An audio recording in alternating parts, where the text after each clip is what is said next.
momento en que hemos estado tanto encerrados y que de pronto sentimos que todo es tan malo.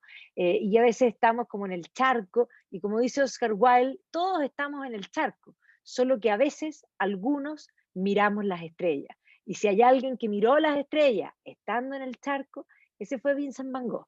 Y por eso yo le pedí a Evelio cuando armamos la presentación que pusiese la noche estrellada y su autorretrato, porque él se va a pintar muchísimas veces, no solamente en los autorretratos que tienen su cara, sino que va a ser muchos otros autorretratos, que son los zapatos. Después de un día de trabajo va a pintar una serie de montones de zapatos que también son él. Él se va a tratar de mirar a sí mismo, pero también va a mirar las estrellas y se va a dar cuenta de que va a ver las estrellas de un modo que a veces nos olvidamos. Así como tuvimos el eclipse esta semana, bueno, tenemos que empezar a ver que a pesar de todas las cosas y que estamos encerrados y que políticamente han estado complicadas las cosas, en fin, desordenado nuestro país, pero las estrellas siguen iluminando. Así que creo que es muy bueno tener una charla de Van Gogh. Así que aquí vemos que es, sin duda, probablemente, el artista más amado. Eh, es uno de los artistas más amados, uno de los que va a generar escuela en forma permanente, va a cambiar sin buscar él va a crear su propia visión del mundo, pero va a cambiar el arte occidental. Y es más, la cultura popular lo recuerda. Aquí vemos a Snoopy con Charlie Brown mirando las estrellas, que evidentemente el firmamento se hace mucho más digamos, incluso bello, con la mirada de Van Gogh. Es más, la cultura popular, aquí vemos a las tortugas ninja, que están recreando un cuadro de Van Gogh, que son los comedores de papa, que es el periodo temprano, y que vamos a ver todos los periodos de Van Gogh. Aquí vemos a Yoda, ahora está súper de moda con toda la serie de Disney Plus del Mandalorian, con Baby Yoda, pero aquí está sin oreja. Es más, si uno va a cualquier museo, el merchandising más lindo siempre es el merchandising que tiene que ver con Vincent, porque, es decir, ¿para qué vamos a decir que un paraguas como ese es realmente maravilloso? Un protector de celular o los posavasos con Vincent Van Gogh todo es más lindo. Y aquí vemos cómo la cultura popular, Homero Simpson o los X-Men o Lego, en fin, toman los autorretratos de Van Gogh y lo traen, lo mantienen retrayéndolo al presente en forma constante. La vida de Van Gogh ha sido llevada varias veces al cine. Aquí vemos una película bastante antigua ya, que es Last for Life, con Kirk Douglas, que obviamente, como bien Colorina hace un muy buen Van Gogh. Hay otras películas que se hicieron después en el tiempo. Esta película que se llama Loving Vincent está en Netflix y es algo que tienen que ver después de escuchar esta charla, porque esa película es una película animada que básicamente toma los cuadros del último periodo de Van Gogh cuando está en el fondo recluido en este pueblo cerca de París, donde toman estos cuadros y les dan vida. Es una película animada, pero una animación hecha desde los cuadros de Van Gogh. Es súper interesante, es linda, realmente es linda. Dan ganas de estar ahí, que ganas, porque la realidad creada por Van Gogh es infinitamente mejor que la realidad misma. Entonces, genera ese deseo. Está Vincent y Theo, también esa es una visión, porque entendamos que de Van Gogh sabemos muchísimo, y sabemos muchísimo desde su propia pluma. Vincent le va a escribir toda la vida a su hermano Theo, van a tener una relación simbiótica, van a ser de alguna manera alter egos en muchos aspectos, a tal punto que cuando Vincent Van Gogh muere, al año siguiente se muere Theo, y probablemente se muere de pena. Y estas cartas entre estos hermanos, esta relación hermanable tan importante que es el puntal de la vida de Vincent Van Gogh, nos registra sus sentimientos, sus emociones, y él va a contarle muchas cosas a su hermano, y por lo tanto, de su vida sabemos directamente desde él muchas cosas. Y esta película en particular se concentra más que en el arte, en la relación fraternal. ¿Ya? Y aquí nos muestra este Vincent que había perdido los dientes, y sí, sí, Vincent va a tener una vida bastante compleja, y entendamos que en el mundo tanto de la medicina, que el mundo anterior a los antibióticos era un mundo donde la enfermedad, incluso más pequeña, podía traerte la muerte. Y el mundo de la odontología en sí era un mundo de terminar con el dolor. Entonces muchas veces la odontología implicaba perder los dientes y se perdían por muchas cosas, se perdían por la misma alimentación, pero el dolor no se podía, no habían tampoco buenos paliadores del dolor, analgésicos, y frente a un dolor de muela, bueno, ¿qué se hacía? Bueno, se sacaba el diente, y sobre todo si tenía infección, porque no había antibióticos. Entonces, efectivamente, la gente del siglo XIX y del siglo XX también, porque los antibióticos aparecen en el escenario en la Segunda Guerra Mundial. Entonces, antes de eso, la vida era inmensamente precaria y inmensamente frágil. Y los dientes, la mayoría de los adultos, incluso a mediana edad, solían tener bastantes piezas menos de los dientes. Y Vincent no va a tener precisamente una vida muy saludable tampoco. También va a ser parte de una de las versiones de Doctor Who, en uno de los capítulos de Doctor Who, que voy a poner al final de la charla, cuando yo me voy a sacar los audífonos para poder mostrarles un pequeño corto cuando terminemos la charla, sobre todo de este capítulo que es extraordinario.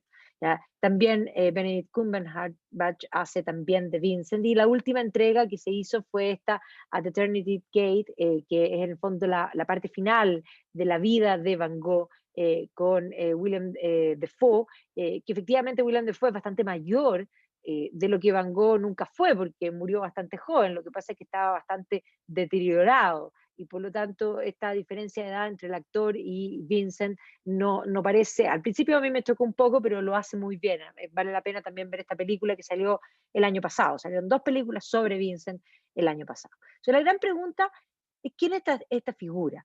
Lo primero que hay que decir es que Vincent va a iniciar su carrera de pintor muy tarde en su vida. Él va a intentar hacer muchas cosas, y podríamos definir que su vida fue una vida en general de fracasos, porque muchas de las cosas que va a intentar hacer antes de la pintura le van a ir mal, y por eso va a ir cambiando de decisiones de oficio en la medida que va avanzando su vida, y finalmente va a decidir ser pintor porque ya no tenía mucha opción, pero él se va a entregar con toda su pasión y su alma, y va a pintar mucho, o sea, toda su vida pictórica es la parte final de su vida. Y en ese periodo tan corto en que decide dedicarse a la pintura y muere joven, va a pintar, podríamos decir, absolutamente compulsivamente.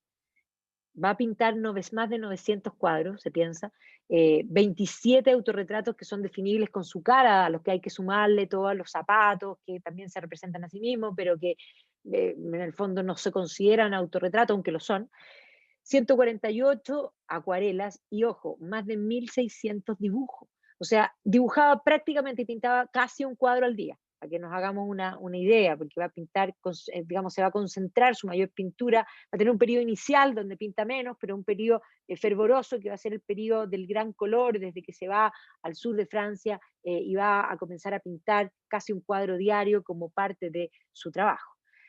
Su vida va a estar repartida en varios lugares. Bueno, él va a nacer en los Países Bajos, pero va a pasar alguna parte de su vida, de hecho, en Inglaterra primero, después en Bélgica también, y finalmente en Francia, donde va a desarrollar su carrera como pintor. Y en Francia su vida va a pasar primero en París, luego en Arles, en el sur de Francia, en la Provence, y finalmente en Auvers-sur-Glâne, donde va a tener el último periodo, porque su hermano lo va a trasladar a un pueblo cercano a París, para tenerlo más cerca, porque podríamos decir psicológicamente, psiquiátricamente era bastante frágil, y por lo tanto este hermano, que era un hermano menor, se va a hacer cargo de este hermano mayor, como si fuese al revés la relación, él fuese el mayor y Vincent fuese el menor. Entonces, va a también visitar muchos lugares de los Países Bajos. Ahora, él nace en Holanda, su padre era pastor de esta iglesia en Zundert, en el fondo un padre bastante estricto, un padre que no va a tener una relación tan fluida con Vincent, particularmente porque el padre era estricto y va a tener un reproche constante respecto a lo que esperaba de su hijo, a lo que deseaba de su hijo y a lo que su hijo podía lograr. Su hijo, como les dije en el comienzo, va a ser bastante fracasado en muchas de las cosas que va a intentar incursionar, y básicamente el padre le va a realzar todo el tiempo de que todo lo que hace lo hace mal. ¿Ya? Su madre, Ana Cornelia Carbentus, va a ser un poco más cercana, pero básicamente se va a cuadrar con lo que el padre dice. Y hay que decir que el comienzo de la vida de Vincent va a ser complejo desde el inicio. Primero porque va a haber un Vincent antes que él. ¿Ya? O sea, va a haber un Vincent que va a morir, va a nacer y va a morir en 1852, y Vincent va a nacer en 1853 recibiendo el mismo nombre de ese hermano muerto. Por lo tanto, él va a ser el segundo Vincent Willem. Y de hecho el padre, cuando lo reprocha en la vida, que lo reprocha bastante por en el fondo no hacer las cosas como él esperaba, no lograr las cosas que él quería, le va a sacar en cara muchas veces el otro Vincent lo habría hecho mejor. Y esto sin duda hoy día, si uno piensa psicológicamente, tiene que haber sido un algo que el propio Vincent va a decir, y él mismo le va a decir a su hermano muchas veces, el otro Vincent habría sido mucho mejor que yo. El otro Vincent era perfecto porque nunca alcanzó a tener una personalidad, nunca alcanzó a equivocarse, alcanzó a nacer, murió y se convirtió en todas expectativas y en el niño perfecto de lo que nunca básicamente logró ser. Y esto va a marcar probablemente también una timidez que va a tener Vincent. Vincent va a ser el mayor, después de este niño muerto, de 6 hermanos, y Theo, que es este hermano simbiótico y tan cercano a él, va a ser el tercer hermano, o sea, está en el de los hermanos del medio. ¿Ya? Y va a tener otro hermano hombre que es Cornelius, y después va a tener 3 hermanas mujeres, Ana, Elisabetta y Wilhelmina. ¿Ya? Y básicamente él va a decir, va a crecer, aquí está la casa donde nació Vincent Van Gogh, este es el pueblo, y hoy día la casa se ve así, o sea, está totalmente transformada, obviamente que es parte de lo que es un museo de Van Gogh. Ahora, Vincent va a plantear, de hecho, que él es muy cercano a sus hermanos, desde temprano va a tener una relación muy cercana con Theo, aquí está Theo a los 10 años, aquí está Licia, en el fondo, cuando también era pequeña, y el propio Vincent va a decir que tuvo una infancia bastante triste. ¿Por qué? Porque a él le gustaba estar en familia y de hecho en familia tempranamente, hoy día sabemos, porque ya que Vincent se convirtió en un emblema dentro del arte, todos esos dibujos que él hizo incluso en la era temprana, porque él va a tener algunos dibujos tempranos cuando todavía no decidía que dedicarse al arte, hoy día tienen un valor, entonces muchos de ellos hoy día han aparecido a los ojos del público. Y Vincent tempranamente, siendo un niño, va a aprender a dibujar. Él dice que con su madre dibujaba, y estos son algunos dibujos a trazo rápido, hechos por este niño de la zona donde él vivía. O sea, hay sin duda una capacidad de dibujar, de poder reinterpretar la realidad. Estos son dibujos de la infancia. Pero él va a decir que tiene una infancia muy triste porque lo van a mandar fuera. En este periodo ya él nace en la década de 1850 y por lo tanto hay que comprender que había colegios, todavía no eran endémicos, no eran en el fondo obligatorios ni compulsivos como son hoy día, sino que había algunos colegios generalmente de personajes particulares que abrían una casa y que enseñaban.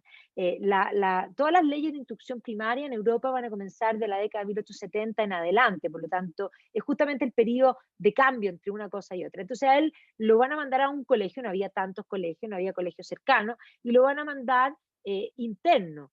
A un colegio de otro pueblo y por lo tanto él va a ir a este Instituto Hannick de Tilburgo, ya, donde aquí va a aprender una serie de cosas y él se va a sentir muy solo. A él le gustaba estar en familia, él dice, escribe carta donde dice que está muy triste, donde está esperando básicamente que sea el momento en que él puede volver a su casa, se siente, va a tener una personalidad bastante frágil y eso lo va a manifestar desde pequeño. Y él dice, mi juventud fue triste, fría y estéril. ¿Ya? O sea, lo pasó realmente mal. Cuando terminó el colegio, volvió a su casa y al poco tiempo va a un tío de él, lo va a tomar siendo un adolescente. Su tío trabajaba como dealer de arte en una casa que se llamaba Goupil and Company en el fondo, tenía sede en París y de hecho y sede en otro lugar, y lo va a tomar como parte en el fondo para que venda arte. Y de hecho aquí va a empezar a trabajar, vamos a escuchar muchas veces la voz de Vincent, porque dije que él escribe muchas cartas y por lo tanto su voz va a estar presente en esta charla. Y él dice, cuando empieza a trabajar en Goupil, él empieza a decir, dice, es un negocio maravilloso. Cuanto más tiempo se trabaja en él, más ambicioso se vuelve uno. Aquí él va a descubrir la maravilla de la belleza del arte en el fondo, la galería que vendía cuadros en un momento en que comienza a aparecer la sociedad de consumo y por lo tanto también la sociedad de consumo respecto al arte. Era una galería como sería decimonónica, llena de cuadros en sus murallas, y en un momento él entra a una sala y ve por primera vez un pintor que lo va a marcar ahora y que lo va a marcar el resto de su vida, que va a ser precisamente Jean-François Millet. ¿Ya? Millet es un pintor de lo que se conoce como la escuela de Barbizon. La escuela de Barbizon es las primeras escuelas que comienzan a pintar lo que se denomina el plein air, es decir, afuera, sacar los atriles al aire libre y pintar con luz natural la realidad. Entonces, efectivamente esto le va a llamar la atención y el propio Vincent, siendo un adolescente, escribe una carta donde dice, cuando entré en la sala del Hotel Drouot, donde estaban expuestos, sentí alguna cosa como, descálzate, porque el suelo que pisas es sagrado. La belleza de los cuadros de Millet lo van a marcar. Entonces, le va a ir muy bien vendiendo cuadros para aprender de arte y en el fondo él trabajaba, de hecho, en la galería, en La Haya, ni siquiera porque tenían sede en París, tenían sede en distintos lugares, y en un momento, como lo hacía también, el tío decide mandarlo a cargo de la galería a Londres. Así que este adolescente, que ya estaba trabajando en el arte, que le había ido bastante bien, todavía vivía cerca de la familia, se va a trasladar a Londres. Así que hay un periodo de Van Gogh poco conocido, que va a ser entre, en el fondo, el año 1873-74, que va a vivir en Londres, en esta casa, como todas las casas en Londres tienen esta señal azul que dice aquí vivió en tal momento, en esa casa vivió Vincent Van Gogh. Y recordemos que Van Gogh tiene una personalidad frágil, que le gusta estar en compañía, que le gusta la familia y se va a sentir bastante solo. Es más, aquí él hace también un dibujo, le escribe cartas al hermano, las cartas, muchas de las cartas, estos dibujos son parte del epistolario, donde él escribe y dice, mira, esta es la casa donde vivo, le describe las cosas en un momento en que no había todavía, digamos, fotografía totalmente, digamos, dispuesta y disponible para mandar todo el tiempo, porque ya había fotografía para la década de 1870, pero evidentemente había que contratar un fotógrafo de placa, era difícil. No había, si nosotros cuando nos escribimos en WhatsApp nos compartimos fotos, esta es la misma idea. Vincent le va a hacer dibujo a principalmente a su hermano, a quien más le va a escribir. Y como se sentía solo, aquí iba a vivir en la casa de una landlady que era Úrsula Loye, y aquí en el fondo le arrendaban una pieza, y al poco tiempo Vincent va a conocer en el fondo a la hija, que era Eugene Lawyer. Él va a sentirse solo, iba a sentirse cercano a Eugene, conversaba con ella. Eugene estaba comprometida para casarse con otro hombre, pero Vincent va a empezar a insistir. Una de las características de Vincent que se va a manifestar también en sus cuadros, porque cuando Vincent pinta autorretratos no pinta uno, pinta una serie y durante todo el tiempo repite, tiene esa cosa repetitiva. Lo mismo pasa con los zapatos, lo mismo pasa con los girasoles, lo mismo pasa con esta serie, tiene una conducta bastante obsesiva. Y esa conducta obsesiva que después se va a manifestar en sus pinturas, se manifiesta también en sus relaciones humanas. Y entonces él va a empezar a perseguir a Eugene Lawyer a un punto que lo van a terminar echando de la casa. Él le propone matrimonio, ella le dice que no, estaba comprometida con otro, pero él la persigue, la esperaba, estaba en el fondo, la acosaba, ¿ya? Y por lo tanto lo van a expulsar. Así que el pobre Vincent se tuvo que ir, va a vivir en el fondo en otra casa, luego va a conseguir otro arriendo, se siente solo, ¿ya? Se siente solo ahora en un país que no es el país propio, ¿ya? Y por lo tanto aquí le hace algunos dibujos, le empieza a ir mal en la galería, no vende, está deprimido en el fondo. Y al poco tiempo el tío, que considera que Vincent no está vendiendo nada, y está en el fondo haciendo, recorriendo, no trabajaba bien, no iba a trabajar, y por lo tanto este es un periodo en que Vincent está deprimido, angustiado, solo. Es más, se dedica, por ejemplo, a quedar muy impresionado cuando ve unas pinturas, unos dibujos que hizo Gustave Doré, que se llama El peregrinaje por Londres, que le va a impactar muchísimo. Este es un dibujo de Doré, y que posteriormente eso va a quedar en su retina de este periodo de angustia, que de alguna manera en las ilustraciones de Doré va a encontrar un cierto consuelo, porque posteriormente, más adelante, no ahora, cuando él está encerrado en el sanatorio, va a hacer réplica de esos dibujos. ¿Ya? Entonces, un poco para que vean cuánto lo va a marcar, cuán confundido estaba, al punto que finalmente lo van a echar de la galería. Y le escribe a su hermano, ¿ya? de hecho el 10 de enero de 1878, ¿ya? Le dice que se tiene que ir de la galería. Y entonces se va a la galería y en ese momento que está solo, se va a ver, va a encontrar un grupo, digamos, de cristianos reformados, de estos múltiples, digamos, podríamos decir, sectas que hay dentro del cristianismo reformado, que lo van a acoger, se va a sentir acogido, y este es un cuadro que pinta Vincent después, que lo pinta cuando muere su padre, pero él en el fondo se siente acogido por este grupo y decide que quiere ser pastor. ¿Ya? O sea, no pudo ser dealer de arte porque le fue mal, lo echaron por malo y lo echó el tiro. Imagínense el padre como tiene que haber estado. ¿Ya? Y decide ser pastor, su padre era pastor. Y entonces se va con la gente de la iglesia y él mismo le escribe al hermano, le dice, cuando me encontraba en el púlpito, o sea, incluso hacía, digamos, prédica, dice, me sentía como quien desde una oscura cueva subterránea vuelve a salir a la plena luz. Y es maravilloso pensar, dice Vincent, que desde ahora predicaré el Evangelio por todo el mundo. O sea, estaba totalmente decidido a ser pastor. Con este grupo de la iglesia se va a ir a la zona de Ramsgate, que eran las playas, en el fondo aquí está el pier que se construyó en la época victoriana, y aquí precisamente va a ser parte de esta iglesia, le va a mandar dibujos al hermano, ¿ya? Y finalmente le van a decir que no, que tiene que dejar la iglesia. Y va a volver a los Países Bajos, bastante convencido de que él quiere ser pastor, no le resultó en esa iglesia, pero le podrá resultar en otra, va a tener sendas discusiones con el padre, porque Vincent tenía una visión de la iglesia de que había que ser un poco más, digamos, espontáneo, y no quería hacer los estudios para poder ser pastor, no quería estudiar latín, no quería estudiar griego.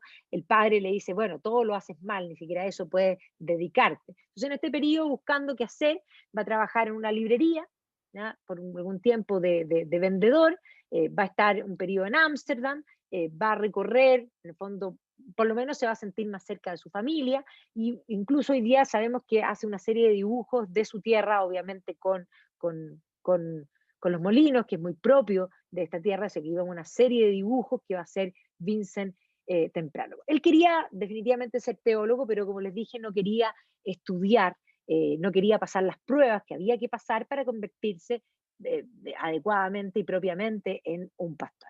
Finalmente, un grupo también de una iglesia lo va a contratar, lo van a mandar a unas minas en Mons, en Bélgica, unas minas que tenían unas condiciones bastante malas, para que él vaya como predicador. Así que estaba feliz, lo habían contratado, y aquí en Mons él va con todas las ilusiones para poder ser y transformar básicamente la vida de aquellas personas a quien él tiene que predicarle. Él escribe al hermano, así que aquí hay montones de dibujos de las cartas donde él llega a las minas, le manda los dibujos de la zona de Mons, este es el campo donde le toca trabajar, y en el fondo aquí él va a descubrir estos tipos humanos, que son los propios mineros, que trabajan con un horario bastante largo, extenso, físicamente bastante desgastado, en unas condiciones humanas bastante tristes, una mina de carbón. Y él le escribe al hermano, le dice, los carboneros y los tejedores siguen constituyendo una raza aparte de las demás trabajadores y artesanos, y siento por ellos una gran simpatía,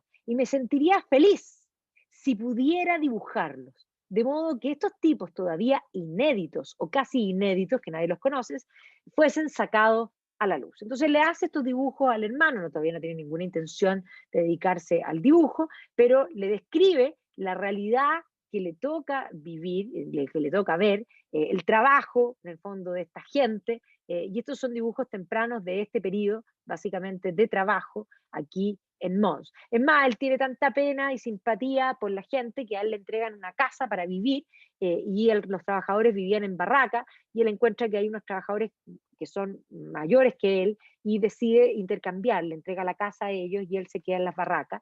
Y cuando en el fondo la gente que lo había mandado a predicar acá encuentran eso, se sienten muy indignados porque eso ofendía, y de alguna manera le quitaba, podríamos decir, postura y dignidad a ser el pastor, a ser el que conduce, a ser el ejemplo, y por lo tanto lo echan. Ahí el padre ya no podía más, porque el padre dice, o sea, ni siquiera con estos grupos, porque ya que no quisiste estudiar teología, ni siquiera en estos grupos pudiste, en el fondo, mantenerte, y también te echaron. Así que, bueno, va a pasar por Bruselas, aquí va a conocer en este periodo a Anton van Rampart, que era un pintor que ya se dedicaba a la pintura. Él lo va a llevar a una exposición donde se va a volver a reencontrar con Jean-François Millet, que le había encantado a él y que le había llamado la atención la luz, esto de los exteriores, y este cuadro que el mismo, estos cuadros que él había considerado sagrados cuando llamaba a descalzarse. Y aquí vemos los cuadros de Millet, que efectivamente, si después vemos los cuadros de Van Gogh, que van a venir después, van a marcar profundamente esta visión. Evidentemente que aquí vemos colores distintos, temas distintos, temáticas que tienen que ver con esto que él ya tenía en la cabeza, de retratar a los que trabajan en el campo. ¿Ya? Estos son cuadros de Millet que de alguna manera van a ayudar a fomentar esa idea de dedicarse a la pintura. Este es el cuadro de Millet, y vamos a ver que el propio Van Gogh después va a replicar y va a copiar muchos cuadros de Millet, y va a reinterpretar también muchos cuadros de Millet. Entonces va a pasar por Etten también en un momento, va a dibujar mandando las cartas al hermano, en el fondo el invierno, aquí vemos esto me recuerda a la entrada, ¿no es cierto?, de cuando podan cuando sobrepodan los árboles o los cercenan básicamente en algunas podas, y aquí lo vemos que efectivamente es la misma práctica. Va a trabajar con Anton Mauve, aquí lo va a conocer Anton Mauve, que es pintor, él ya está un poco con la idea de entrar en la pintura, le plantea la posibilidad de enseñarle algunas técnicas. Y en este periodo en que está pensando en qué hacer, porque básicamente no está haciendo mucho, va a conocer o va a encontrarse más bien con una prima de él, que era Key, Cornelia Adriana von Stricker, y Key había quedado viuda y tenía un niñito. Y otra vez Vincent siempre va a tener una debilidad por el frágil, por aquel que él siente que él puede cuidar. Y por lo tanto se va a acercar aquí, se va a convertir en su compañero, eran primos, van a conversar, y él de algún momento va a decir que él quiere cuidar aquí el resto de su vida, y entonces le va a proponer matrimonio. Key le va a decir que no, pero Vincent la va a perseguir, la va a perseguir, la va a perseguir, la misma cosa que había hecho antes en Inglaterra. Y por lo tanto, bueno, Key se niega y se va a ir, de hecho, ella desesperada. Entonces, finalmente va a volver a La Haya y le escribe al hermano, le dice, como puedes ver, estoy nuevamente en La Haya. Por Navidad tuve una disputa bastante grave con nuestro padre, que llegó al extremo de decirme que sería mejor que abandonase la casa. Lo dijo tan enérgico que me fui aquel mismo día. O sea, peleaba con el papá constantemente, el papá había encontrado que era un inservible, que ya era adulto, que no, o sea, que todo lo que había hecho lo hacía mal. Y aquí comienza a hacer algunas pinturas, ya aquí está, pinta, el estilo va a cambiar muchísimo, el estilo que es el holandés con relación a lo que va a hacer posteriormente el Vincent, que se va a reencontrar o que va a descubrir la luz y el color. Entonces, estas son las primeras, las naturalezas muertas con sueco, ¿ya? Y aquí vemos en el fondo estos pobres sin dinero que comienza a pintar, todavía no está decidido a dedicarse a la pintura en sí. Y aquí conoce a Clarissa, Clasina María Honig, que es Cien. ¿Ya? Cien va a ser una prostituta que tenía dos hijos de distintos padres, que él la ve, la conoce, la encuentra frágil y decide cuidarla. ¿Ya? Y por lo tanto entra en una relación con Cien, se cree que está absolutamente enamorado de Cien, le escribe al hermano acerca de Cien, que es fantástica, el hermano Theo recibe las cartas y no puede creer que su hermano, que no le ha ido muy bien porque no ha podido encontrar qué hacer, no ha encontrado su camino, ahora está en una relación con una prostituta que además tiene dos hijos de distintos padres. Piensen en el padre de Vincent como haber estado, o sea, la indignación ya más profunda, la humillación familiar. Y además Vincent cree que está enamorado, decide que él la va a cuidar, es más que él va a pintar y va a lograr en el fondo vender sus cuadros y que él va a mantener a 100.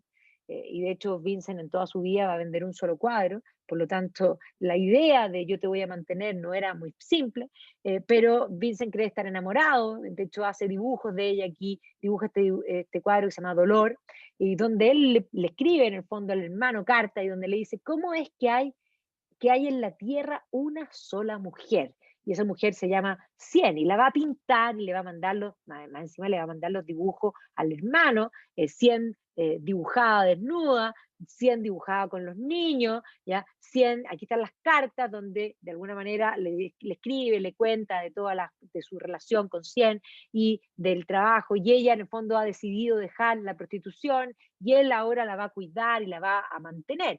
Pero efectivamente, ¿de qué la podía mantener si Vincent no hacía nada? Entonces, 100 vuelve a la prostitución para alimentar a sus hijos.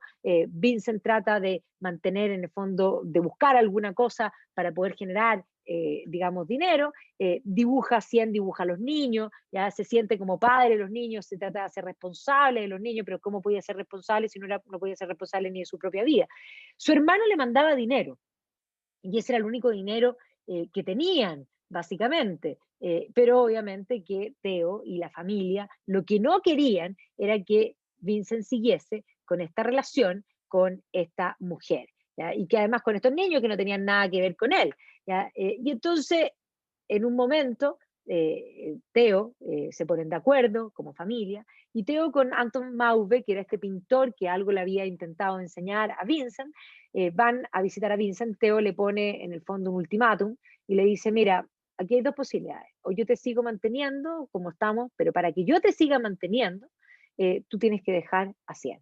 O si tú quieres quedarte con 100, entonces yo no te voy a seguir manteniendo. Y Anton Mauve también le dice que si deja 100, él le va a enseñar de pintura. Por otra parte, hay que entender que 100 tampoco estaba muy entusiasmada porque ella había encontrado en Vincent una posibilidad de un alguien que la cuidara, que la mantuviese, pero este hombre que la quería cuidar y probablemente sí, cariño le daba, pero manutención para nada, probablemente ella también había decidido tomar otro camino. Así que va a dejar a 100.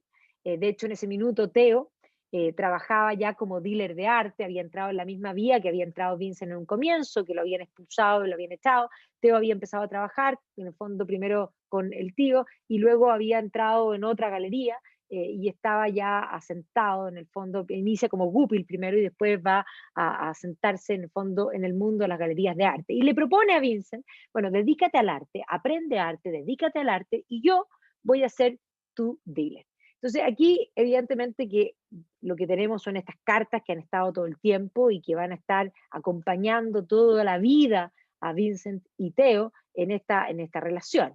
Así que Vincent decide dedicarse ya profesionalmente al arte, va a pasar un periodo en Drenthe y aquí va a empezar a pintar, y pinta muy oscuro. Este es el periodo temprano de un Vincent de 1883, que en el mundo de Holanda pinta al modo holandés. Holanda era el lugar de los claroscuros. Pensemos que los grandes maestros, un Rembrandt, en el fondo viene de un mundo que es totalmente distinto. Al punto que ya el padre decide, dice, bueno, ya se va a dedicar a la pintura, ya que empezó a pintar, y se reconcilia con la familia, vuelve a la casa de la familia, en ese momento estaban viviendo en Neunen, y le hacen incluso un taller. Ya dice, bueno, ya, dice el papá, ya que va a hacer esto, que haga algo, que dedique su vida a algo, que gaste su tiempo, y le ponen un taller de pintura y comienza a pintar cada vez más. Comienza a trabajar también con Anton van Rampart, que lo había conocido antes, y con Mauve, que le había enseñado algunas cosas de pintura, y Rampart estaba pintando los tejedores, y invita a Vincent a pintar con él, y así que mientras Rampart pinta estos tejedores, Vincent pinta estos otros, ¿ya? O sea, juntos trabajaban en lo mismo, salían a pintar, se sentía acompañado, ¿ya? Y aquí comienza a pintar algunos paisajes donde empiezan a aparecer algún grado de color, pero básicamente los Países Bajos no llevaban las vanguardias digamos, del cambio en el arte en ese minuto. Y aquí nuevamente empieza a tener cercanía con una vecina, que es Margot Begemann. Ella era mayor que él, era en el fondo, y esta vecina lo acompañaba a pintar y lo pasan bien juntos, y en ese minuto el padre se opone a esta relación, encuentra que ya no podía ser la prostituta, pero tampoco tenía que ser la vecina que era mayor que él como en 10 años. ¿Ya? Por lo tanto, también le parecía que esto era escandaloso y de alguna manera le exige que termine esta relación.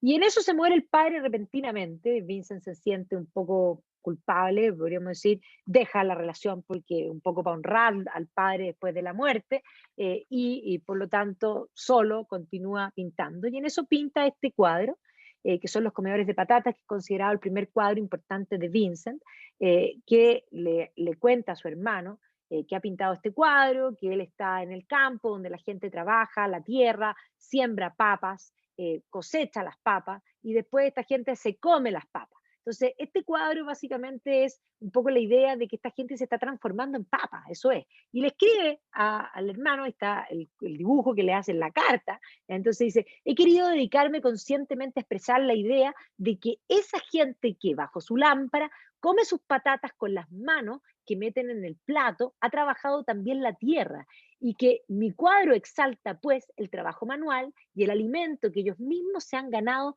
tan honestamente. Ya eso es lo que le comenta. Y entonces, Teo, cuando recibe el dibujo, que este no es el dibujo que hace en la carta, ya se lo voy a mostrar, Teo toma el dibujo de la carta y hace hacer un grabado y manda a imprimir unas, en el fondo, impreso para venderlo. ¿Ya? La verdad es que le dice, mira, vamos a hacer unos grabados, con esto va a ser súper buen negocio, este cuadro es súper bueno, pero la verdad es que no vende nada, pero le alimenta y le mantiene el alma arriba a Vincent. Ahí está en la carta primera, donde le hace el dibujo y donde de alguna manera Teo le dice, vas muy bien, yo soy tu dealer, me gusta, y por lo tanto Vincent sigue pintando gente del campo y un poco en esta misma tónica. ¿Ya? Hace dibujos también de las personas con que se está relacionando. Honra al padre haciendo esta naturaleza muerta con una Biblia, recordemos que el padre era pastor, y después de eso se va a ir por un tiempo a Amberes. Aquí va a seguir pintando los patios traseros de las casas en Amberes, naturalezas muertas, este cráneo, la muerte lo tiene encima, acaba de morir el padre, este cráneo con el cigarro. Hace algunos recorridos y aquí hace algunos dibujos de mano alzada, ¿no es cierto?, sobre las vistas que está en el fondo alrededor. Y en eso está él esperando, porque se escribe con su hermano está en París, y él siempre esperando que el hermano lo invite a París, pero no lo invitaba nunca. Y finalmente Vincent hace algo muy arrojado para su personalidad y le escribe al hermano y le dice, estaré en el Louvre desde mediodía o antes si lo deseas. Y por lo tanto toma un tren y se va a París. Y el pobre Teo de pronto se encuentra con que su hermano ha llegado en el fondo a París.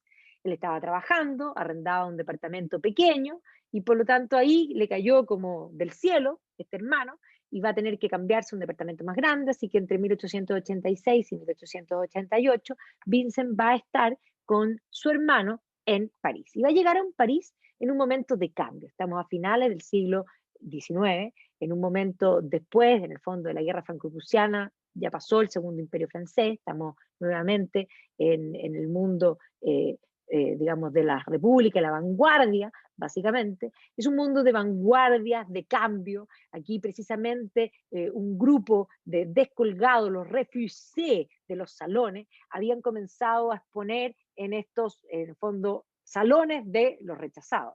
Y las vanguardias van a alimentar los salones de los rechazados de los salones de los rechazados. Y de hecho hubo un grupo que van a exponer en una galería, digamos, que estaba dedicada a la fotografía, van a ser criticados por la prensa, y uno de los cuadros, este era un grupo que había iniciado con Edouard Manet, y que había tenido, en el fondo había generado escuela, pero uno de los cuadros que estaba en esa exposición de Claude Monet, que se llamaba Impresión de Amanecer, le va a llamar la atención precisamente al crítico de arte, que va a hablar de este grupo como los impresionistas. Entonces, precisamente, Van Gogh va a llegar en este minuto, donde los impresionistas han generado un cambio en el arte, donde se han congregado como vanguardia y han creado todo un mundo bohemio en Montmartre. Pensemos que el Sacré-Cœur se construye precisamente después de la guerra franco-prusiana, por lo tanto toda esa área va a empezar a tener este desarrollo en torno a las artes, un periodo donde la revolución industrial ha generado un bienestar importante, y cuando hay bienestar económico también hay consumo artístico. El arte se consume cuando uno tiene las necesidades económicas primarias resueltas, y por lo tanto cuando florece la economía, florece el arte. Y aquí él va a llegar y se va a codiar con, además su hermano estaba vinculado con el mundo del arte, y por lo tanto va a codiarse con una serie de personajes, va a conocer a Émile Bernard, de hecho aquí entre ellos se pintaban, este es un cuadro de Bernard hecho por el propio Toulouse-Lautrec, va a conocer a Henri Toulouse-Lautrec, ya va a conocer a Paul Gauguin, que va a ser muy importante en la vida de Van Gogh posteriormente, que va a ser muy importante y una relación compleja, ya vamos a hablar de eso en profundidad. va a conocer a Georges Seurat, que va a ser muy amable con Vincent. Vincent era una persona amable y buscaba cariño. Va a conocer a Guillaumin, va a conocer a Paul Cézanne, va a conocer a Pizarro, que también va a ser muy amable con él, y va a conocer también a Claude Monet. Y Claude Monet había comenzado a tener una nueva filosofía respecto al arte. Y de hecho, cuando Monet habla del impresionismo, él lo que plantea, dice, cuando sales afuera a pintar, intenta olvidar qué objeto tienes frente a ti. Un árbol, una casa, un atado de trigo. Más bien piensa, aquí hay un pequeño cuadrado de azul, aquí un poco de rosado, acá un toque de amarillo, colores tal como se ven para ti. Los colores exactos y las formas como emergen como tus propias impresiones ingenuas, la escena frente a ti. Me gustaría pintar, dice Monet, como pinta, en el fondo, como canta un pájaro. Y de hecho Monet había empezado a concebir que en el arte todo era la luz. Y de hecho él lo que hacía era un experimento donde ponía telas en un mismo lugar, blanca, y partía pintando paralelamente un cuadro. Entonces pintaba temprano a tal hora y pintaba de tal hora a tal hora el primer lienzo. Luego cambiaba según el tiempo del día y como cambiaba la luz, el segundo lienzo, el tercer lienzo y así una misma realidad se convertía en distintos cuadros porque los colores iban cambiando durante el día. Y entonces el propio Monet decía, una buena impresión se pierde muy pronto. Es terrible como la luz se va, los colores, cualquier color dura un segundo, a veces 3 o 4 minutos, como mucho. Y luego cambia el color. Y por lo tanto hay que pintar rápido, eso también va a ser una de las cosas importantes. Ahora, esta idea ya la tenía, ojo, el propio Leonardo, cuando él pinta la Mona Lisa, cita a Lisa de Giocondo a la hora del atardecer, la última hora del crepúsculo, y la pinta por poco tiempo todos los días, porque él sabía que esa luz tenía algo mágico. ¿Ya? Entonces, efectivamente, cuando le preguntan a Monet sobre la luz, dice, un crítico me pregunta, ¿qué es lo que importa de ese cuadro? Y yo le contesto que lo que importa de ese cuadro es la luz. Esta es toda la serie de la Catedral de Rouen que pinta Monet. Y es la misma realidad en distintos momentos y se ve totalmente distinto. O sea, el propio Monet va a ensalzar algo que también estaba en el ambiente, que era el cambio filosófico. Pensemos que desde finales del siglo XVIII, tanto Hume como Kant van a plantear que todo es de alguna manera individual y que de alguna manera hasta el conocimiento lo es. Es más, Hume va a plantear que la realidad es un caos de sensaciones que se ordenan en la mente y que cada individuo las ordena de un modo distinto. Y Kant va a decir que la verdadera realidad no la podemos conocer, que la verdad, el nomenon, es incognoscible por los seres humanos. Nosotros conocemos solo lo que se nos aparece a nosotros.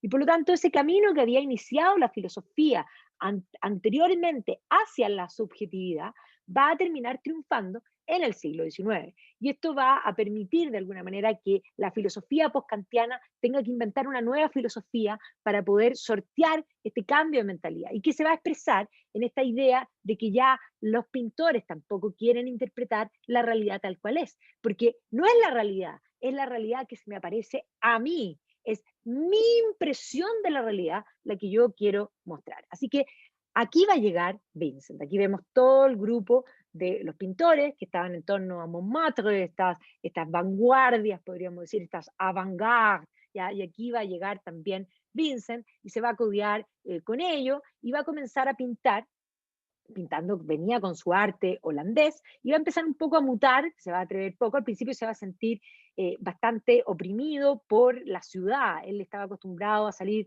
de pueblos pequeños al campo, y el campo era lo que más le gustaba, y por lo tanto se va a tratar de alejar de la ciudad para pintar desde la ciudad, desde lejos, y poder tener estos campos, pero todavía vemos que aquí no aparecen los colores propiamente de Vincent, pero poco a poco va a ir viendo digamos, los cuadros de los otros, las innovaciones, y va a comenzar a aparecer un cierto grado de color que va a ir cambiando el arte de Vincent. Aquí ya aparecen ciertos amarillos que nos evocan al Vincent posterior. Y después de trabajar todo el día, porque salía a pintar, ya estaba decidido, pintaba sus zapatos. Y por lo tanto los zapatos mostraban el trabajo arduo y representaban la idea de que él se concebía a sí mismo como un hombre que trabaja. ¿Ya? Cuando no tenía posibilidad de salir, pintaba naturalezas muertas, pintaba en el fondo flores, y que aquí algunas cosas ya se ve, cosas de las que van a aparecer posteriormente. Varios de los, digamos, de los pintores de esta vanguardia francesa van a pintar a Vincent, ¿ya? De hecho, aquí él pinta, si nosotros vemos este primer autorretrato, es un autorretrato muy distinto en forma a los que vamos a ver aparte. O sea, ellos se pintaban entre ellos porque ninguno tenía dinero para contratar a nadie para pintar. Entonces se pintaban autorretratos o uno pintaba a otro, ¿ya? Y así como Vincent pinta este primer autorretrato en 1886, otros pintores también van a pintar a Vincent. ¿Ya? Aquí vemos el de Russell, que es uno de los más conocidos, que es un estilo más realista, podríamos decir, en ciertos aspectos, pero el propio Donadieu lo va a pintar aquí, en el fondo, a Vincent, y Toulouse-Lautrec también lo va a pintar. ¿Ya? Aquí vemos un dibujo que hace de Vincent Pizarro, y obviamente que él trabaja en esta comunidad, comparten, no, ninguno tenía mucho dinero en general, y por lo tanto compartían y conversaban en el café, en el bar, tomaban absenta juntos, porque la absenta era lo más barato que existía. Entonces salía a pintar algunas cosas, y en ese minuto, compartiendo gustos y conversando, va a descubrir algo que se les apareció a todos los impresionistas. De hecho, finales del siglo XIX aparece Japón. Japón se había abierto a mediados del siglo XIX a cañonazo por el Comodoro Perry al comercio, y de pronto la era Meiji, el emperador en el fondo va a decidir occidentalizarse, y Japón va a aparecer como un mundo nuevo que había sido totalmente desconocido para Occidente. Y de pronto comienzan a aparecer esto como exótico, todos estos dibujos tradicionales del mundo japonés. Esta es la famosa gran ola de Okusai, y evidentemente esto va a marcar a los impresionistas.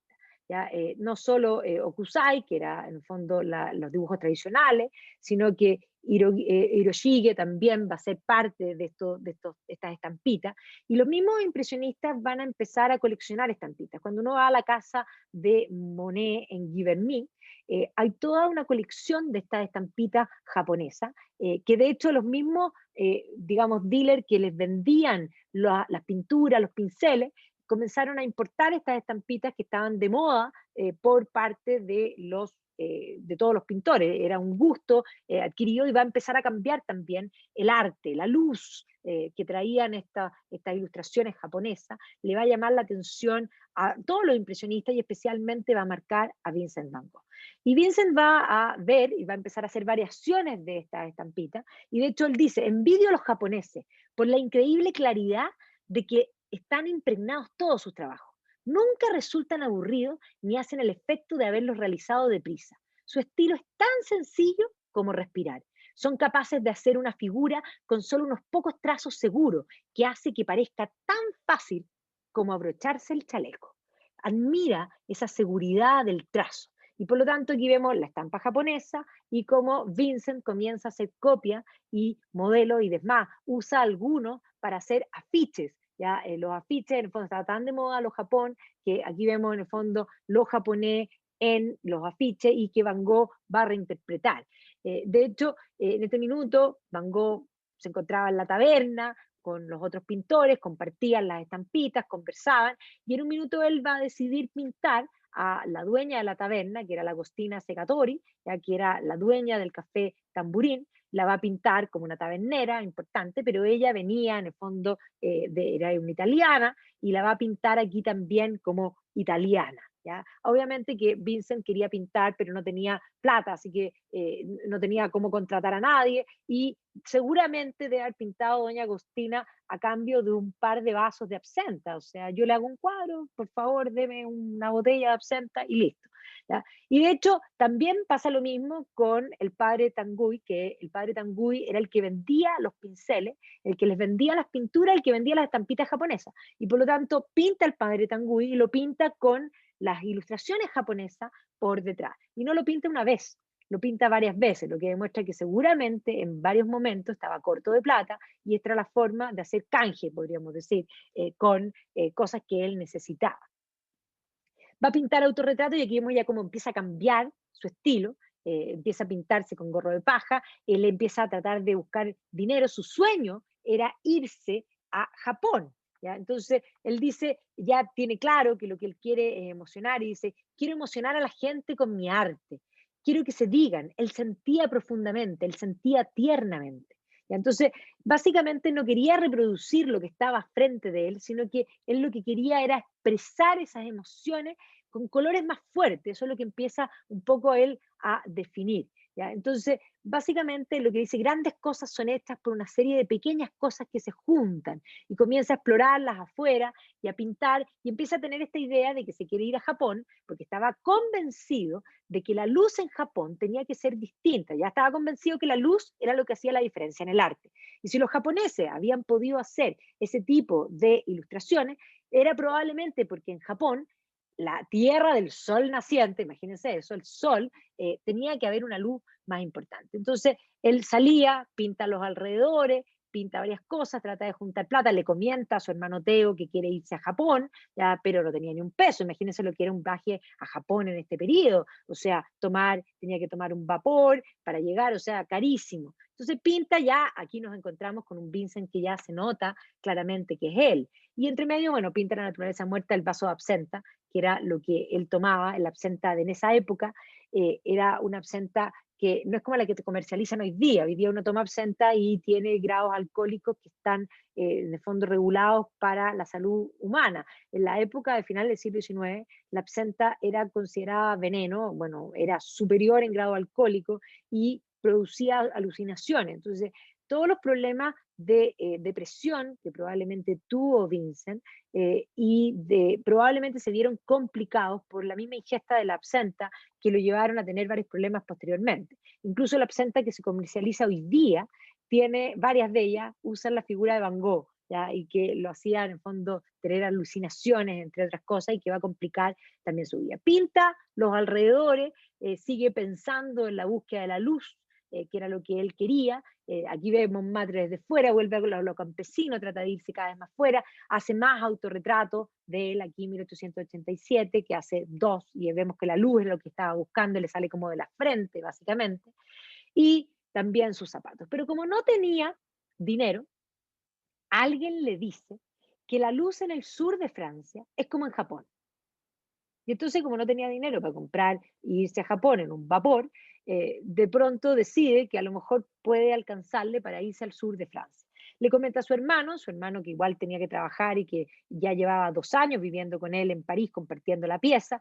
No encontraba mala idea que su hermano se fuera, no le parecía que se fuera a Japón, porque además no había plata para eso, pero que se fuera al sur de Francia podía ser una buena idea. Y la elección fue Arles. Así que así se va al sur de Francia, a la ciudad de Arles, una ciudad romana, antigua, una ciudad importante, y aquí en la Provence, donde efectivamente la luz del sol, hay más días de sol, hay de fondo una luminosidad particular, eso había un sentido en eso, va a llegar aquí, vemos hoy día Arles, cuando uno lo recorre, tiene ese ambiente de Vincent Van Gogh, porque aquí vemos el Hotel Restaurant Carrel, que de hecho va a ser lo que él va a pintar constantemente, porque ¿qué pintaba? No tenía ni un peso, pues entonces pintaba donde él se relacionaba. De hecho va a llegar a Arles y se va a encontrar en primavera con esto, el melocotonero, que obviamente él dice, genial, dice, aquí no me hace falta para nada el arte japonés, porque me imagino estar en el Japón y nada más necesito abrir los ojos y ver lo que tengo delante. ¿Y qué tengo delante? El sol, la primavera, o sea, no son los cerezos en flor, pero tengo los árboles florecidos, la primavera que me da la bienvenida y me siento tan contento. Y sale al campo y se encuentra con el sol, ¿ya? Y el sol es lo que lo va a acompañar en este primer periodo, donde está muy feliz en Arles, y el sol va a ser la constante, ese sol profundo que lo va a llevar a descubrir el amarillo intenso y que le va a cambiar básicamente su estilo.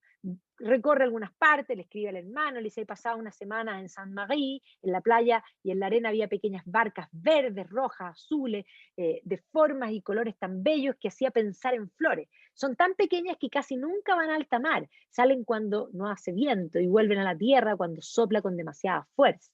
Le escribe y sale al campo y diariamente, si uno piensa 1888, 1889, 1890, son los años en que Van Gogh va a pintar en forma compulsiva y en forma muy rápida. Él va a pintar muy rápido todos los días.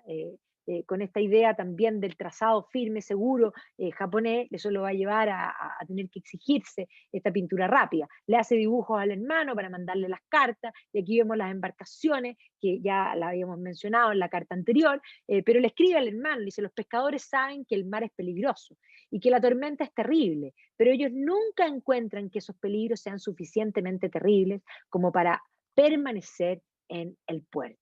¿Ya? Y aquí pinta también, en el fondo, el mar embravecido y los autorretratos adquieren otro color. Está contento, en este primer momento está contento Narle, pero se siente solo. Y no solo se siente solo, vive de lo que su hermano le manda. Y la verdad es que no le alcanza. Y no le alcanza viviendo muy frugalmente. Es muy triste ver cartas como, por ejemplo, esta.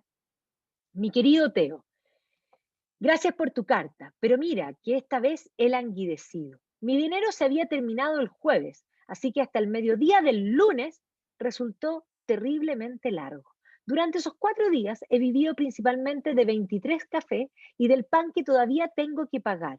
No es culpa tuya. Si la hay, es mía, porque he estado desesperado por ver mis cuadros enmarcados y he pedido demasiado para mi presupuesto, ya que el mes de alquiler y la criada también había que pagarlo. También, aún hoy, volveré a arruinarme, porque debo comprar la tela y prepararla yo mismo, ya que las de Tasset no han venido todavía.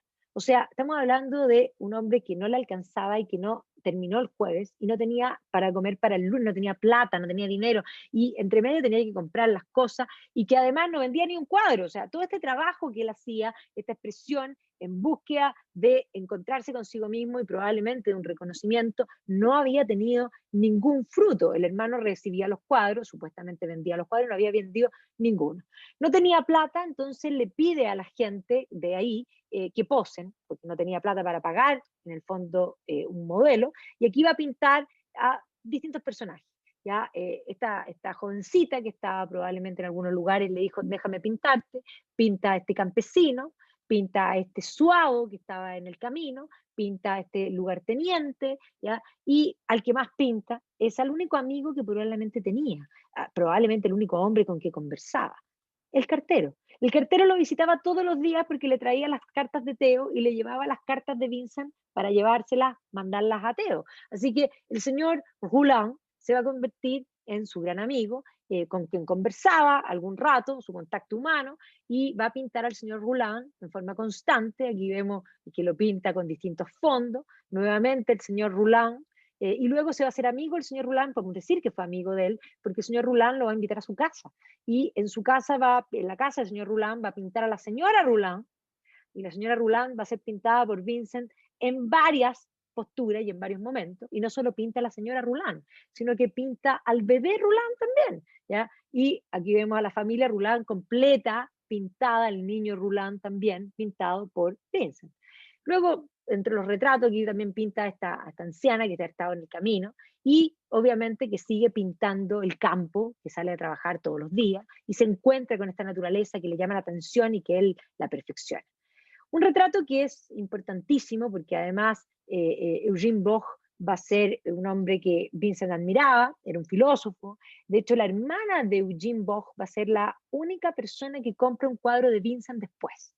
Y probablemente tiene que ver con esto, porque cuando Vincent pinta a Eugene Boch, lo pinta como él lo concibe, un hombre inteligente. Y dice lo siguiente cuando le escribe a su hermano. Dice, he exagerado el rubio del cabello.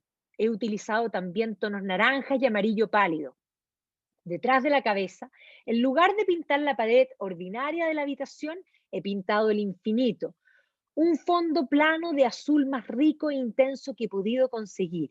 Y con esta sencilla combinación de la cabeza brillante sobre el fondo intensamente azul, he conseguido un efecto misterioso, como si fuera una estrella en la profundidad de un cielo azul. Lo pintó como una estrella, lo pintó brillante, lo pintó inteligente.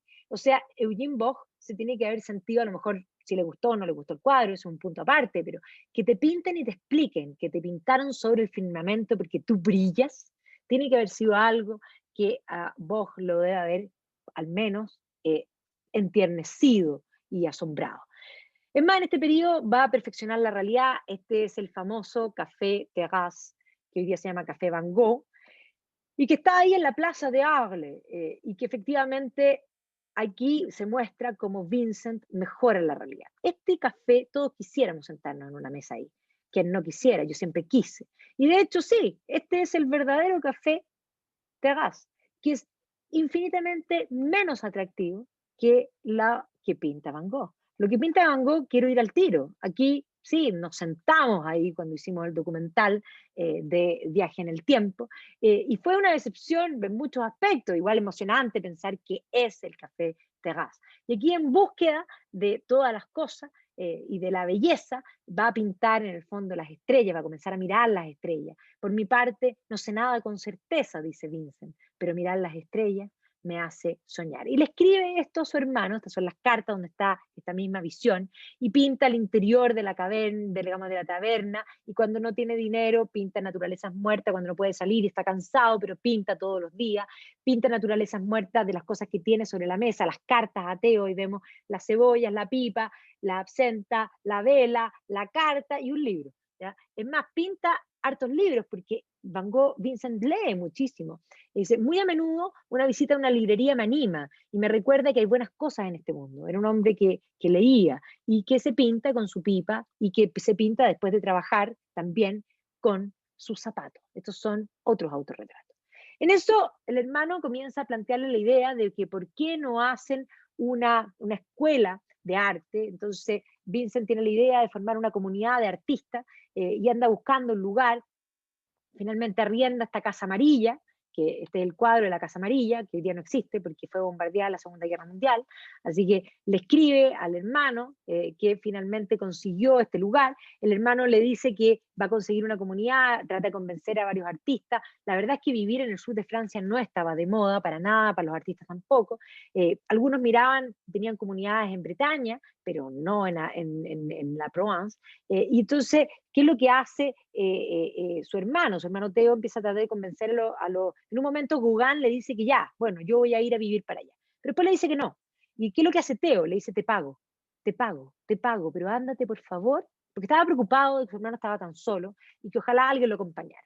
Entonces, todo el tiempo Gauguin decía que iba a ir y que no iba a ir y que en el fondo decía que llegaba un día, que no llegaba, y hasta que finalmente Teo decide pagarle. Gauguin había vivido una vida, primero, no como artista, sino que como dealer de arte, digamos, no como dealer de arte, perdón, como en el mundo financiero, había hecho fortuna y se había casado, y posteriormente abandona a su familia y abandona todas las cosas para dedicarse al arte, gasta toda la fortuna, no se hace cargo de sus hijos, un personaje bien complicado.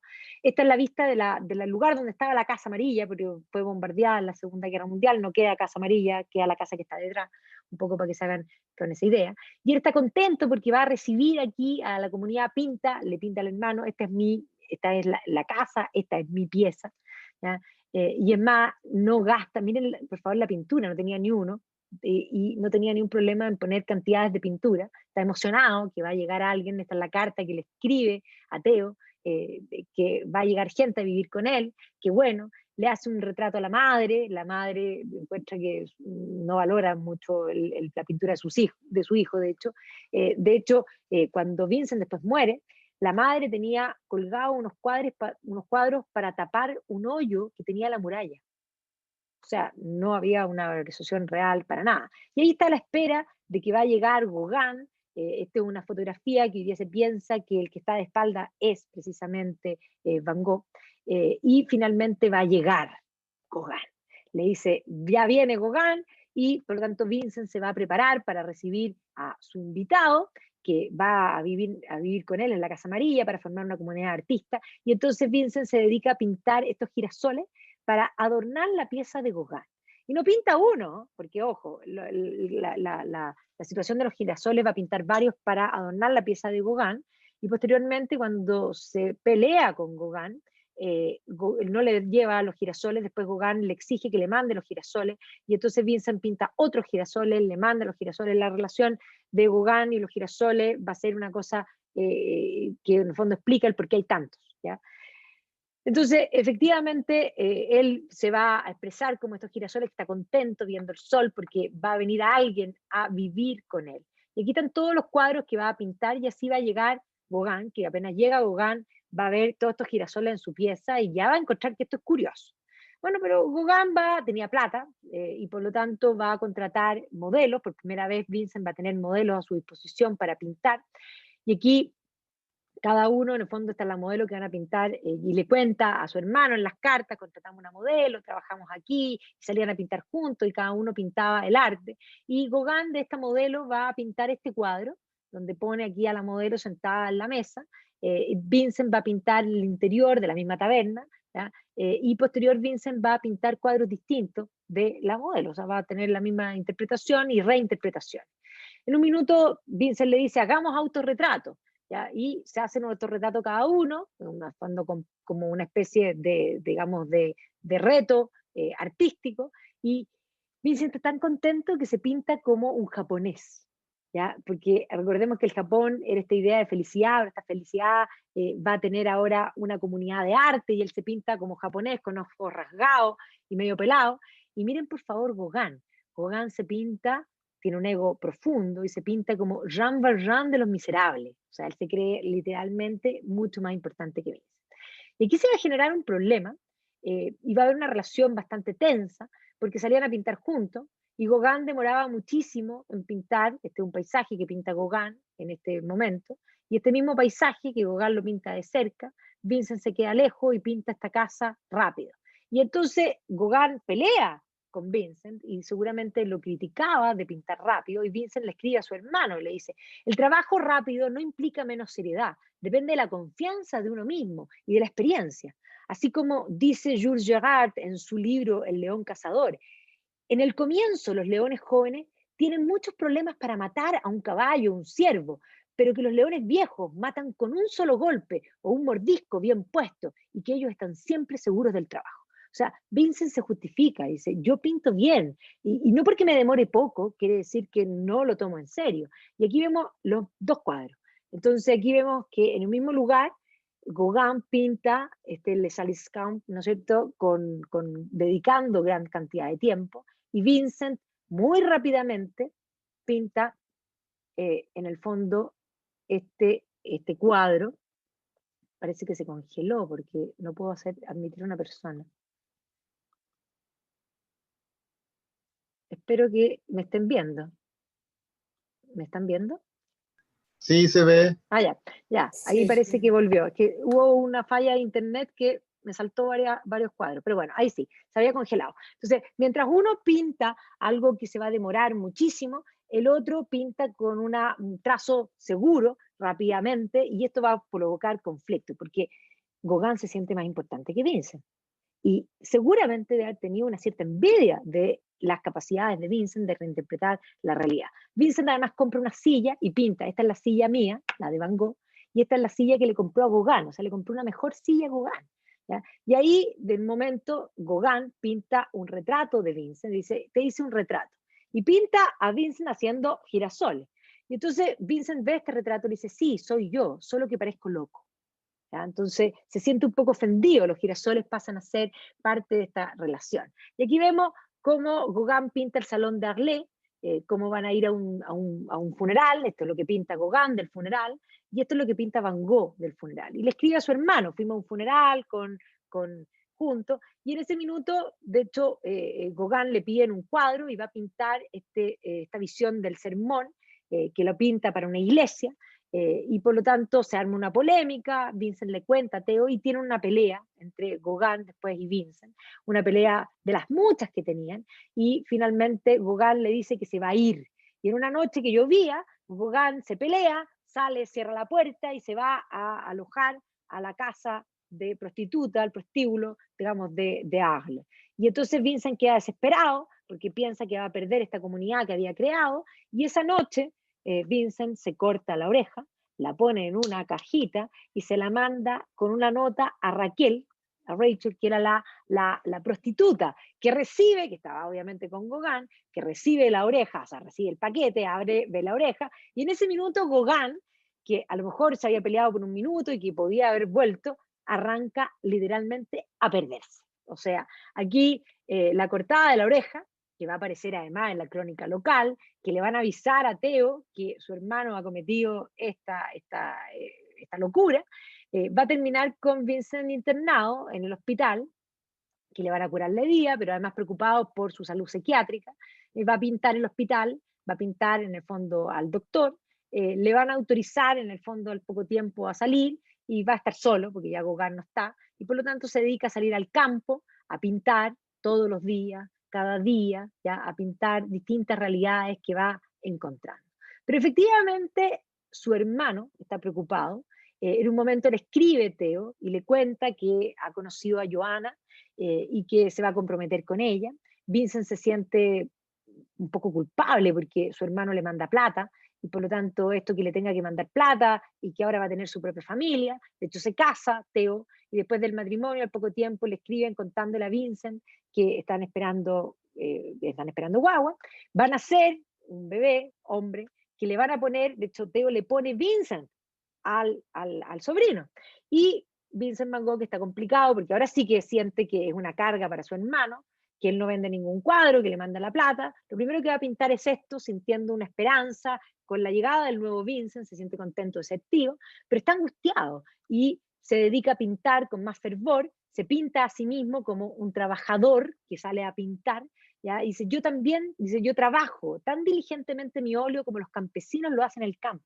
Un tejedor que tiene que lidiar con tantos peligros no tiene tiempo para filosofar acerca de esto, pero sin embargo está absorbido en su trabajo, que no piensa, solo actúa. Él solo piensa cómo las cosas deben ser, más que explicarlas. Y por lo tanto se dedica a trabajar, y aquí se pinta él mismo todo el tiempo, y sigue pintando con la esperanza de que a lo mejor Teo pueda vender alguno de sus cuadros y que por lo tanto no tenga que ser una carga de su hermano. Así que en este periodo de 1889 pinta gran cantidad de los cuadros llenos de colores, que son la característica propia de Vincent. Pero se siente angustiado y está solo. Recordemos que es un hombre que busca cariño, ¿ya? Y por lo tanto, aquí vamos a ver que en varios momentos va a tener una serie de crisis precisamente en su tristeza escribe ideas como el corazón del hombre es como el mar, tiene sus tormentas, tiene sus ataduras y en sus profundidades también tiene sus perlas.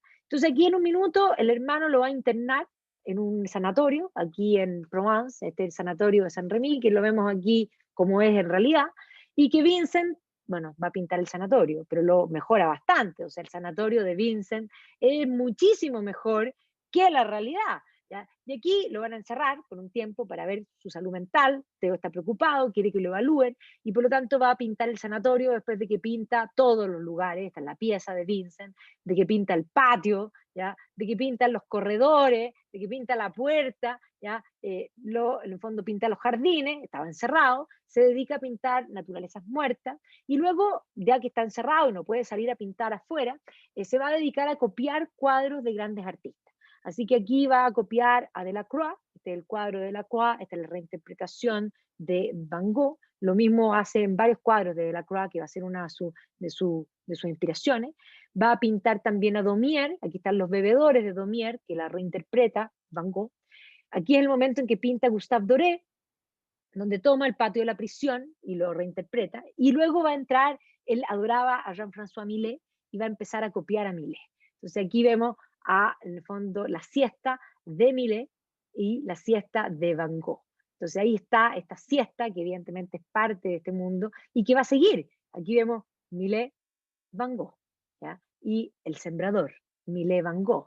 Y ahí está Van Gogh, la reinterpretación de Millet. Y así va a seguir con todos estos trabajadores que había pintado esto, que le había llamado la atención cuando él era joven, desde muy temprano, descalzo, te estás pisando un territorio sagrado, y ahora encerrado en el sanatorio, una manera de curarse, digamos, en el alma y interiormente, va a ser centrarse en estos cuadros de, digamos, de estas ilustraciones, estas impresiones de Millet para poder copiarlo. Y luego los va a reinterpretar, porque aquí vemos que el cuadro no es el mismo, sino que va a empezar a hacer reinterpretaciones, variaciones de estas obras. Entonces, efectivamente, los labradores también va a tener, y luego va a hacer cuadros propios, que ya son del estilo de las copias de Millet, pero son cuadros mentales que son de él, ¿ya? Entonces va a tomar este estilo tipo Millet, ¿ya? Entonces aquí va a pintar una serie de otros cuadros.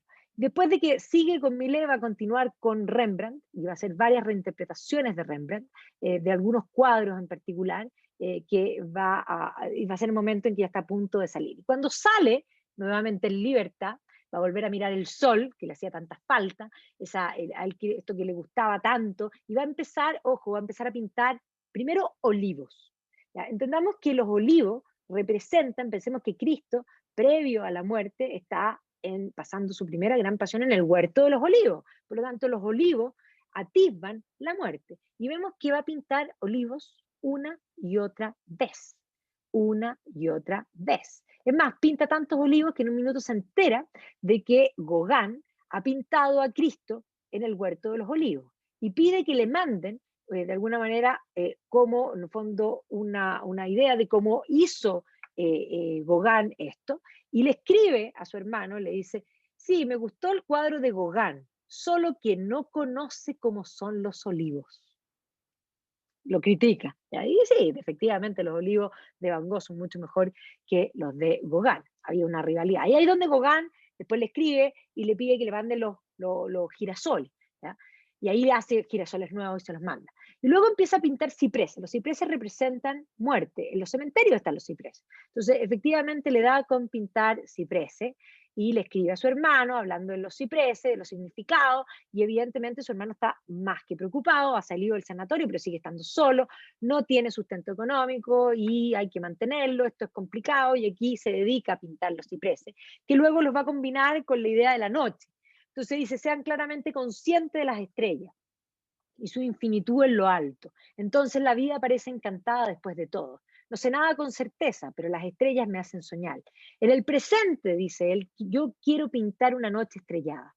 Muchas veces me parece que la noche es más rica en colores que el día, teniendo los más intensos violetas, azules y verdes.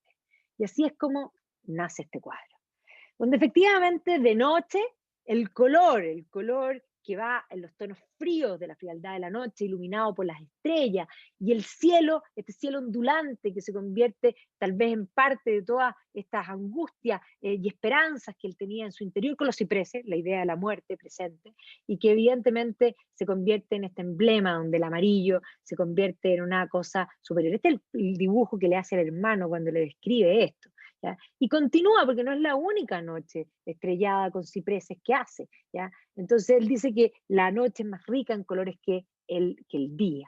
Continúa pintando el día, por supuesto, saliendo todos los días, y eso explica los 900 cuadros en 3 años, básicamente. Entonces uno empieza a mirar y saca la cuenta que prácticamente pinta un cuadro al día. Entonces aquí sale todos los días a pintar la realidad del entorno, se sorprende con los lirios, cuando no puede salir vuelve a pintar naturalezas muertas, y en eso en un minuto aparece un momento en que ya sigue, pinta incluso la tarde, aquí vemos digamos, la bruma, la oscuridad, la idea de los colores, el contraste, y queda súper sorprendido cuando lo invitan a participar en 1890 en una exposición. Y entonces no lo puede creer, manda varios cuadros, pinta, lo invitan a una exposición, voy a ir a una exposición, yo no lo puedo creer. Y aquí es donde Anna Boch, que es la hermana de Eugene Boch, compra este cuadro. Este es el único cuadro que Vincent Van Gogh vendió en vida. Este cuadro ya está en Rusia y efectivamente es el único cuadro que logró, de alguna manera, vender. Pero no va a ser la única vez que va a exposición. O sea, en 1890 él va a participar aquí en una exposición y de hecho uno de los críticos va a poner atención en Vincent. Y dice muy tempranamente Octavie Mirabeau, dice, aquí me encuentro en presencia de alguien grande, gran maestro, una persona que me perturba, me emociona, llama mi atención. Van Gogh poseía de una manera poco frecuente, lo dice después, algo que diferencia un hombre de otro, estilo, es decir, la afirmación de la personalidad. Y aquí el hermano está complicado después de que ya tuvo estas exposiciones, le complica que pueda tener otra crisis, y entonces convence a Vincent de abandonar el sur de Francia y trasladarse a un pueblo cerca de París para tenerlo más cerca, para estar a menos de una hora y poder estar ahí si es necesario, y le hace un arreglo con un doctor, que era el doctor Gayet, que iba a estar atento de la salud de Vincent, pero no iba a estar internado, iba a estar libre, pero lo iba a buscar una pensión donde puede vivir aquí en Auvers-sur-Glosy.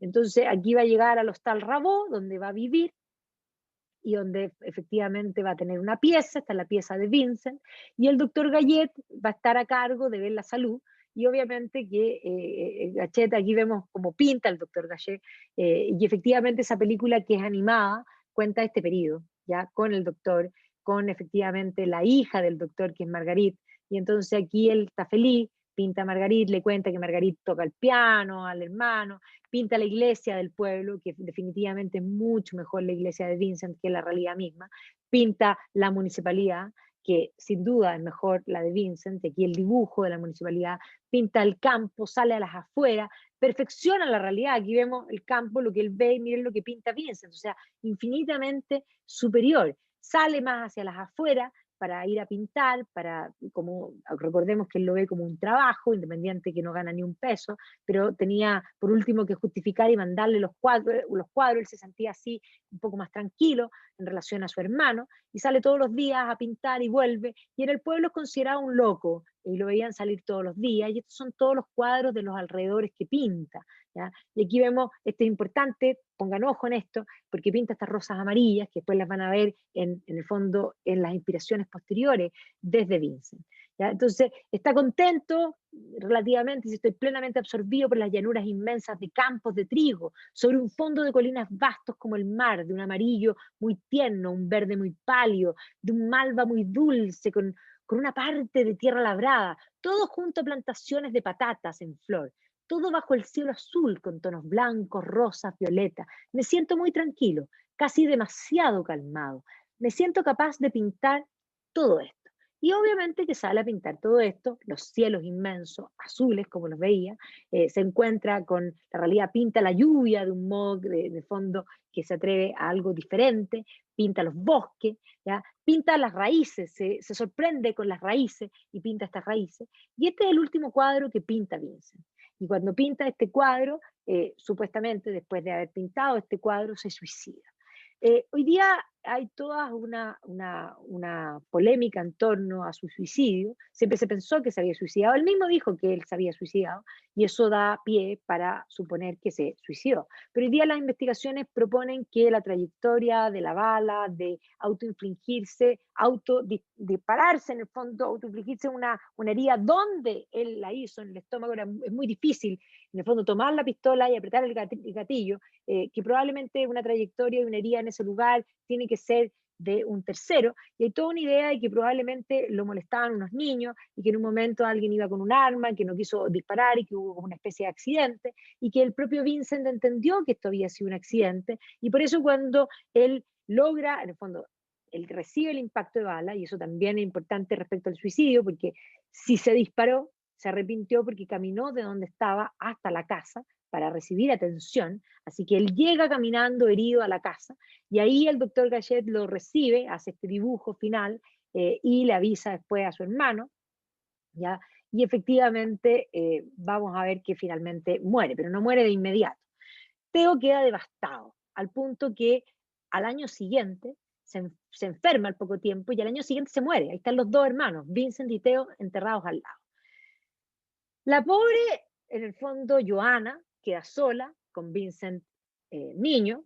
Aquí está Johanna con la madre de Vincent y con el sobrino, que intenta ella organizar algunas exposiciones, porque se queda con todos los cuadros de este tío, que habían quedado todos en manos de Teo y de la familia, y entonces ella está convencida de que a lo mejor alguien puede enganchar con el arte, y vamos a ver que efectivamente, inmediatamente a la muerte de Vincent, varios van a enganchar con el arte. Va a haber una exposición al año siguiente, digamos, en 1890, 1892, 91 muere Teo, 92 se organiza esta exposición, que el catálogo tiene esta representación en la portada. Entonces, poco a poco, Johanna va a lograr que ya ha entrado comienzo del siglo XX, los cuadros de Vincent comienzan a ser más expuestos ya desde 1905 en adelante, digamos desde finales del siglo XIX, inmediatamente a la muerte comienza a ser valorado, así como no fue en vida, y las exposiciones siguientes en todas partes van a empezar a incluir Van Gogh. Entonces ya a mediados del siglo XX es famoso, y aquí está Vincent, el sobrino, mostrando el retrato de su tío, y él se va a encargar, de hecho, de construir y de tomar y recopilar la obra y hacer el Museo de Ámsterdam, que tiene la mayor colección.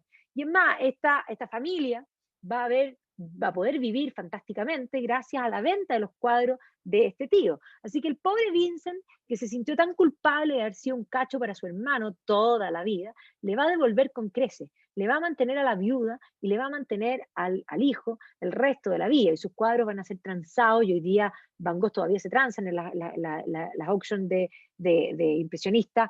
Muchas veces hay Van Gogh porque pintó muchísimo, y hay dibujos y hay a veces cuadros.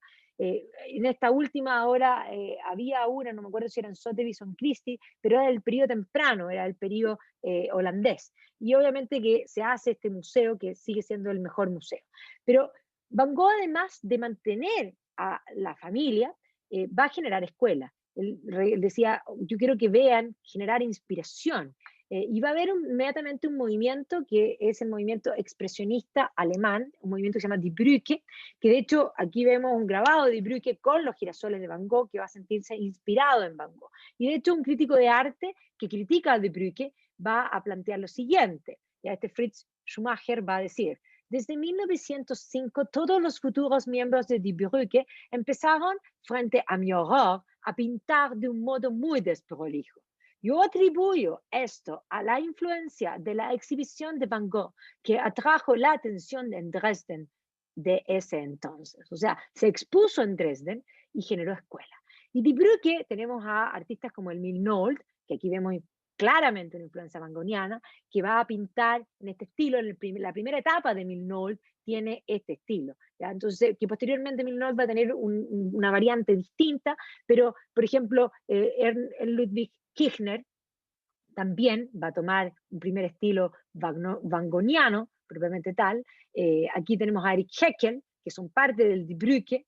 Heckel también, vemos la línea de Van Gogh claramente. Carl Schmidt Rothfull también tiene este primer estilo, que estos son los llamados expresionistas alemanes, que van a estar inspirados evidentemente en Van Gogh. Max Pechstein, están todo el grupo del Die Brücke. Pero no solo Die Brücke, los llamados fauvistas franceses también van a tener una primer, digamos, influencia en Van Gogh. Si uno toma, por ejemplo, André Derain, aquí vemos claramente que Van Gogh está presente, no solo en el motivo, no solo en atreverse, los colores van más allá, por supuesto, pero claramente hay una influencia. Miren aquí los olivos de Derain, está claramente la influencia de Van Gogh.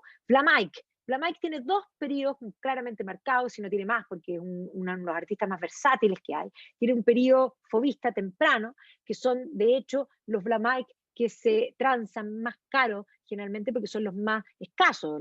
Los precios siempre tienen que ver con escasez, pero el Vlaminck temprano es sin duda marcadamente vangoniano. A mí me fascina Vlaminck, así que por eso puse varios para presentárselo, ¿ya? Y Vlaminck posterior va a tomar un estilo un poco más, digamos, propio, pero que también es vangoniano. Entonces, efectivamente, nos vamos a encontrar con naturalezas muertas de Vlaminck que también tienen esta inspiración. ¿Ya? Después Vlaminck va a tomar un periodo más oscuro, un periodo más de naturaleza, que va a tomar una línea propia, pero que siempre va a tener una cierta influencia. Incluso el Piet Mondrian, también podríamos decir, en los colores y en la forma en atreverse en este bosque, como podríamos decir, tiene este estilo del tipo. Lo mismo pasa con la secesión austriaca. La secesión austriaca también va a tener una inspiración en Van Gogh. Aquí vemos a Klimt. Klimt le va a hacer un homenaje a Van Gogh al pintar girasoles. Los girasoles se convirtieron en Van Gogh. Este cuadro se transó hace un par de años atrás en Londres y fue el cuadro más caro transado en esa auction, que efectivamente es precisamente un homenaje a Van Gogh. Y no solamente Klimt, Egon Schiele. Aquí vemos las rosas amarillas que yo les mostré antes, aquí están. Pero no solo las rosas amarillas. Miren lo que hace Egon Schiele aquí, la pieza de Van Gogh reinterpretada. Y Egon Schiele se va a representar con un girasol en la mano. ¿Ya? Y pensemos en un incluso Vasily Kandinsky, temprano, previo a la abstracción, va a ser fovista, y vamos a ver que el expresionismo va a tener esta línea vangoniana. Pero si uno piensa también más allá en Alfred Lichtenstein, aquí está la pieza de Lichtenstein, que obviamente está inspirada en la pieza de Van Gogh. Si uno piensa también en David Hockney, aquí también está la silla de Van Gogh. Y en el propio Francis Bacon, que hace estos estudios donde está el cuadro de Van Gogh que sale a pintar y la reinterpretación de Bacon. Y aquí tenemos lo mismo, Van Gogh y la reinterpretación de Bacon. Y ahí el propio Bacon dice, Van Gogh se acerca mucho a lo que es la violencia de la vida misma. Es verdadero decir que cuando él pinta un campo, tiene la capacidad de darte a ti la sensación de la violencia del pasto que él pinta. Y eso es una de las cosas más violentas y abominables, dice él. O sea, lo encuentra que expresa las pasiones. Aquí vemos también esta reinterpretación de esta realidad. Y miren aquí, por favor, ahí está la idea del autorretrato sin oreja, que obviamente va a marcar. Y el propio Vincent, que se sentía tan solo en la vida, escribe esto. Dice, debe ser bello morir sabiendo que uno ha hecho un trabajo sincero. Y para saber eso, y como resultado, uno tiene que seguir viviendo en la memoria de al menos unos pocos y ser un buen ejemplo para aquellos que vienen después. Y la verdad es que sí, Vincent lo va a hacer y lo va a hacer de un modo asombroso. Voy antes de las preguntas a sacarme los audífonos para poder compartirles un video que me encantaría